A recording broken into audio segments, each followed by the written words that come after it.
Saludos en Cristo, bienvenidos a este canal. Hoy es día de Pentecostés, en esta solemnidad. He querido hacer un vídeo, aunque no tenía pensado en principio hacerlo, en base a un evento que ocurrió anoche. Si no estoy mal informado, en el día de Pentecostés. Podríamos hablar de una señal. El evento es una bola de fuego, un meteorito que ha cruzado la península y parte de Portugal. Una amiga me ha preguntado, esta mañana me había dejado un mensaje: oye, ¿has visto lo que ha pasado y tal? Y yo pues no tenía ni idea. Pero al pensar un poco por encima, veía bastante claro que había quizás una conexión interesante que valía la pena reflexionar, sobre todo hoy en el día de Pentecostés. Se nos dice que habrán señales y en realidad Dios es siempre pródigo en señales. Nunca escatima y para los que están atentos, pues desde luego siempre hay una enseñanza. Yo con el tiempo he aprendido que cuando hay una enseñanza, algo que se puede sacar de ahí, es una de las pruebas de que viene de Dios. ¿Por qué digo esto? Pues precisamente por cuándo se ha producido esta señal, en qué momento y bajo qué circunstancias. Obviamente es un elemento natural, vamos a llamarlo natural, pero pues Dios es Señor de lo natural y de lo sobrenatural, aunque ahora quieran pues acallarlo y que no se hable de lo sobrenatural. Al mismo tiempo que salía este documento, han pasado ya 40 días aquella desde aquel eclipse que pasaba por tantos sitios en Estados Unidos, y tenemos otra señal celeste. Pues bien, a los 40 días ha habido otra señal celeste, este caso en España. Algo como el eclipse de sol es muy importante, es algo que afectó a mucha gente, no deja de ser una señal, ¿no? Pero, un hecho natural, perdón. Pero el hecho de que fuera especial era en el momento en que salía y que pasara por un montón de ciudades que se llaman Nínive. 40 días después ha habido otro, ha pasado aquí. Obviamente no vale la pena entrar en pánico ni volverse demasiado quisquillosos con esto, pero sí que hay un sentido bastante sencillo que sacar y entrever ahí. No sé si se acuerdan ustedes del tercer secreto de Fátima, donde se habla que en Portugal se conservaría el dogma de la fe, y en ese tercer secreto de Fátima, filtrado desde el Vaticano, porque tendría que estar en algún sitio del Vaticano guardado, en el año 2016 y promovido, entre otros, por el periodista español José María Zabala, etc., se habla de que la tumba de Pedro será removida y enviada a Fátima. ¿Por qué? Porque la abominación de Roma habría llegado a tal punto que la ciudad de Roma, del Vaticano, sería destruida.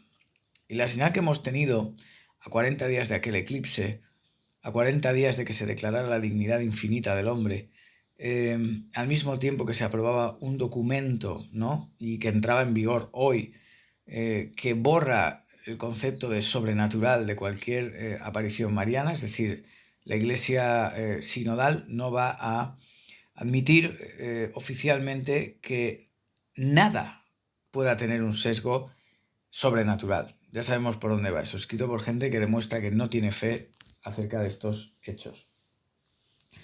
Obviamente, para uno que habla sobre las apariciones, revelaciones privadas, pues esto no tiene más historia, porque las revelaciones privadas en principio no son de obligada creencia. Bien, fijaos que en el documento de Monseñor, su señor, Monseñor, ¿no?, Víctor Manuel Fernández, lo que decía era, ponía varios ejemplos de cosas que se han dicho en el pasado, como por ejemplo las declaraciones del obispo cuando se aprobaron las apariciones de La Salette. Lo ponía como un ejemplo malo y sin citar la fuente, no vaya a ser que el gran público le diera por indagar en las apariciones de La Salette. Solamente se citan en el documento bergogliano las oraciones, las sentencias del obispo en cuanto a que La Salette es algo favorable. Y no se dice que se dijo en aquel entonces. Me llamó mucho la atención eso, ¿no? Me llamó mucho la atención. Como diciendo, aquello que no quiero ni mencionar, pues que sepa el gran público que esto no es bueno porque no se puede hacer semejantes declaraciones sobre una aparición, no vaya a ser que la gente se lo tome en serio. Pero si una aparición es cierta, en la incongruencia que tienen con su falta de fe, se pisotean a ellos mismos, porque si al menos ellos aprueban con un nihil obstat, como mucho, ¿no?, una supuesta aparición, etcétera, no están aprobando ni siquiera la aparición, están aprobando que el Espíritu Santo haya podido tener algún tipo de acción buena en ese lugar en medio de esos supuestos fenómenos. Es lo que dice el documento, en medio, no que ese fenómeno es traído por el Espíritu Santo y tal. Y esto va en sintonía precisamente con lo que ha pasado, ¿no? Es decir, en el mismo momento que pasa esto, que se saca ya un documento que va directamente contra las apariciones, etc., en España, como si el dedo de nuestro Señor apuntara, estuviera señalando el lugar, el camino, pasa un bólido de fuego que cruza hasta Portugal. Pues a mí me resulta bastante curioso. Me resulta bastante curioso porque ese tercer secreto de Fátima, ocultado, pero obedecido, no obstante, porque Juan Pablo II, antes de morir, envió un trozo de la tumba de Pedro a Fátima, y allí pues se construyó, está puesta ese trozo que envió. Es decir, aunque en ese momento ese tercer secreto no se hubiera hecho público, Juan Pablo II obedeció, hizo lo que en ese texto, que luego ha sido revelado, ponía que había que hacer, ¿no? ¿Esto qué significa? Significa que si este secreto es cierto, la ciudad de Roma va a ser destruida. Pero es que Roma antes se ha dignado en sepultar todo esto. Pero anoche el cielo, con un meteorito, parecía hacernos señalar, recordar hacia Portugal, ¿no? Ahí se va a conservar el dogma de la fe. ¿Cómo? Portugal no hay apostasía, la iglesia en Portugal no está mal. Sí, también está mal, pero no significa técnicamente nada, sino que el cielo puede hacer una intervención importante que lleve y ponga las cosas en su sitio, donde Portugal, y creo que también España, por eso lo hemos visto los dos, pues tengan algo importante que hacer. De hecho, muchas profecías privadas, claro, esta gente no cree ni en las privadas, pues no hay que tenerlas en cuenta, pero ahí están, ¿no? Y muchos de ustedes las conocen.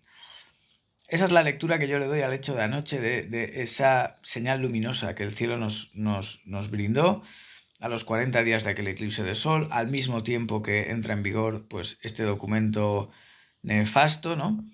Y voy a leer porque si el Dignitas Infinita pues se nos decía que una serie de cosas y los incautos pues se abrazaban al documento sin darle el contexto que los mismos autores del documento pues querían darle, pero la rueda de prensa de Monseñor, de su señor, Víctor Manuel Fernández, pues él dejó claro que la interpretación del documento era una interpretación en base a que el infierno bien puede estar vacío. Y es por eso que, como el hombre tiene una dignidad infinita, no se le puede condenar. Pero esto está en Amoris Laetitia, en un documento oficial, lo dice: nadie puede condenarse para siempre. Esa no es la lógica del Evangelio. Cuando en el Evangelio se nos habla de la condenación eterna. Luego, lo que ellos han intentado hacer ha sido proclamar la dignidad del hombre incluso por encima de la condenación eterna. Es decir, ya no tenemos miedo, no tenemos ningún miedo. Dios nos habla de una condenación eterna. Empujemos este concepto de Dios y vamos a poner el nuestro, ¿no? Claro, el concepto de Dios que el propio Dios ha revelado. Pues vamos a ir entonces ahora en este nuevo documento contra las apariciones marianas, que borra la palabra sobrenatural, para ver un poco más el contexto. Y en esa rueda de prensa, pues Víctor Manuel Fernández habló de, en este caso, Medjugorje. Pero creo que lo de Medjugorje se puede extender a todo lo demás, ¿vale? Dice: durante la rueda de prensa del pasado viernes para presentar un nuevo documento del Dicasterio para la Doctrina de la Fe sobre apariciones, bla, bla, bla, y fenómenos, bueno, según el Observatorio Romano, Fernández aseguró que sobre Medjugorje aún no hemos llegado a una conclusión, pero con estas normas pensamos que será más fácil seguir adelante y llegar a una conclusión, aunque confía en que con las nuevas normas que emanan su dicasterio será más fácil llegar a una conclusión prudencial.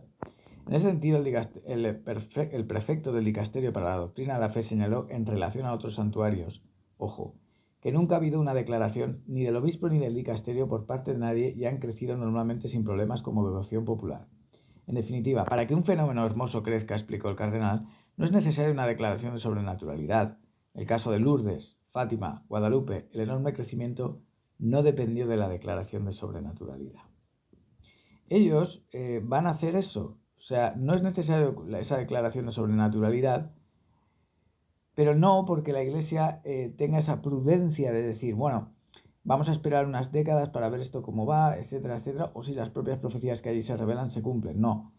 Lo que está expresando es lo que pone en el documento. El Espíritu Santo actúa en medio, es decir, hay algo hermoso porque el Espíritu Santo, según ellos, está actuando en medio, pero en medio de algo que no necesariamente tiene que ser sobrenatural, ni mucho menos. Que no lo va a ser, porque no lo pueden declarar sobrenatural, ya han dicho que no lo van a hacer. A no ser que, bueno, preguntando por segunda vez sobre el caso de Medjugorje, Fernández, a ver, que aquí la página se va un poco con los anuncios.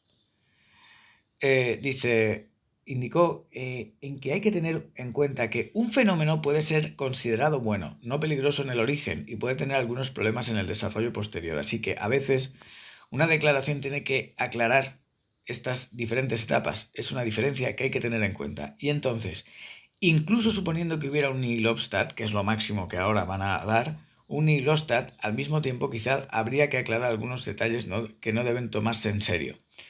Porque si no recuerdo mal, creo que la Virgen también dio allí, en Medjugorje, algunas órdenes, indicando la hora, el lugar, lo que tenía que hacer el obispo, etc.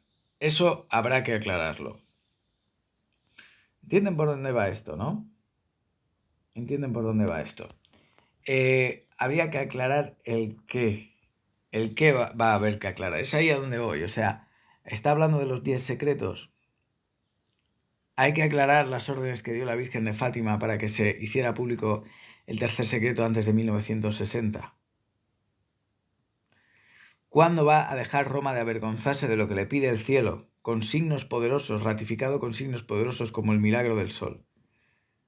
¿Va a esperar Roma a que el sol, de manera sobrenatural, ejerza un evento que no sea un milagro, sino un castigo, como algunos inquieren? Hemos tenido una aurora boreal mundial, como no la había desde hace tantos años, la última en 1938, predicha por Fátima que anunciaba la Segunda Guerra Mundial. Este documento de esta gente tan obtusa para creer en estas cosas, el cielo se ha valido para dar suficientes señales antes de su publicación y después, antes con esa aurora boreal mundial que recordaba la predicha en Fátima y después con este meteorito que nos señala hacia Portugal. Acuérdense lo que dice en el tercer secreto. En Portugal se conservará el dogma de la fe. La tumba de Pedro tiene que ser removida y enviada a Fátima, donde se construirá una nueva catedral, pues Roma será destruida. En fin, yo, ante esas señales, cualquiera que quiera ver señales en el cielo antes de una catástrofe, que vaya y lea las crónicas del historiador judío romano Flavio Josefo, en su libro Guerra de los Judíos, cuando habla de las señales que hubieron y que observó el pueblo que había crucificado al Mesías antes de la destrucción de Jerusalén en el año 70. Hubieron profetas, hubieron señales cósmicas, hubieron señales sobrenaturales en el monte del templo, etc. Y aquellos que conocían la profecía de nuestro Señor ya sabían lo que venían y se salvaron, el resto no. Acordaros también que cuando renunció Benedicto XVI cayó el rayo en el Vaticano, tremenda señal a través de un acto natural como es un relámpago, pero unos días después hubo un gran meteorito que cayó en Rusia, como si el dedo de Dios nos señalara, ahora empieza la consumación de lo que Fátima anunció sobre Rusia. Rusia se convertiría en el instrumento elegido por Dios para destruir al mundo por sus pecados. Y ahora vemos cómo desde que empezó este pontificado del error, el conflicto que está convirtiendo a Rusia en la amenaza mundial echó a andar casi al mismo tiempo que este pontificado, con esa gran señal, el rayo que cayó en el Vaticano para la Iglesia, el meteorito que cayó en Rusia días después para el mundo. Ambos tienen sus dos señales. Y ese meteorito que cayó, como diciéndonos, mirad, vais a ver los errores de Rusia ahora en el Vaticano, vais a ver a Rusia que se va a ir levantando con este conflicto que empezó en el año 2014, este meteorito cayó en el año 2013, vais a ver cómo se va levantando también con los errores de otras naciones, por supuesto que van permitiendo eso, o digamos interesados en que eso pase por cosas que no sabemos, y que pues ha ido a la par que toda esta demolición de la Iglesia, ¿no? Entonces yo diría que la hora está ya muy avanzada, estas señales, la aurora y este meteorito que hubo anoche, creo que tienen que ver con Fátima y lo de anoche con el tercer secreto de Fátima, concretamente con lo que se dice de Portugal y España. Así que yo pues no me andaría con tonterías. El cielo habla, nosotros somos siervos inútiles, no hacemos predicciones, podemos hacer estimaciones, etcétera, etcétera, y ninguno acertar, pero realmente sí acertar en el sentido de que el cielo nos está dando avisos de algo. Y se hará cuando el cielo quiera, no cuando nosotros lo digamos. Pero está claro que no darse cuenta de que las señales están por prácticamente todas partes es una necedad. Y la mayor señal es que ante un hecho del cielo, como por ejemplo un milagro del sol, de repente ahora, hoy en día el Vaticano se atreva a hablar de que fácilmente pueden revisar todo aquello y decir que no hubo sobrenaturalidad. No hubo sobrenaturalidad para ningún acto de nuestra Madre del Cielo. Precisamente cuando su sola presencia es ya sobrenatural. Eso lleva a negar que haya una aparición, sinceramente. Igual que cuando dijeron dignidad infinita y de repente insinuaban que el infierno está vacío. Como en Amor y Letitia, está en Amor y Letitia, vayan y lean Amor y Letitia, nadie se condena para siempre, esa no es la lógica del Evangelio. Luego, no hay apariciones, no hay infierno, o a lo sumo el infierno está vacío. Y yo me recuerdo del segundo secreto de Fátima, donde Nuestra Señora les enseñó a los niños una visión del infierno. Y en Garabandal, muchos sacerdotes, cardenales, obispos van por el camino de la perdición, y se descubrió hace poco el resto del texto. Vamos directos a la protestantización. El protestante no cree en la madre, y mucho menos en los actos sobrenaturales de la madre. Pero Dios hará dispendio de su justicia. Lo hará cuando Él quiera, estemos ya nosotros presentes o no, pero seguro que el mundo no se va a escapar sin su justicia, sobre todo cuando le están haciendo injusticia a su iglesia. Porque si el mundo merece castigo, y así lo ha recibido en algunas ocasiones en la historia, cuanto más aquella que ha sido depositaria de la promesa de que las puertas del infierno no prevalecerían contra ella. Si tanta es la maldad que solo con un castigo hay que evitar, o Dios va a evitar que las puertas del infierno no prevalezcan sobre ellas, el castigo no tardará y vendrá. Esto es lo que hay.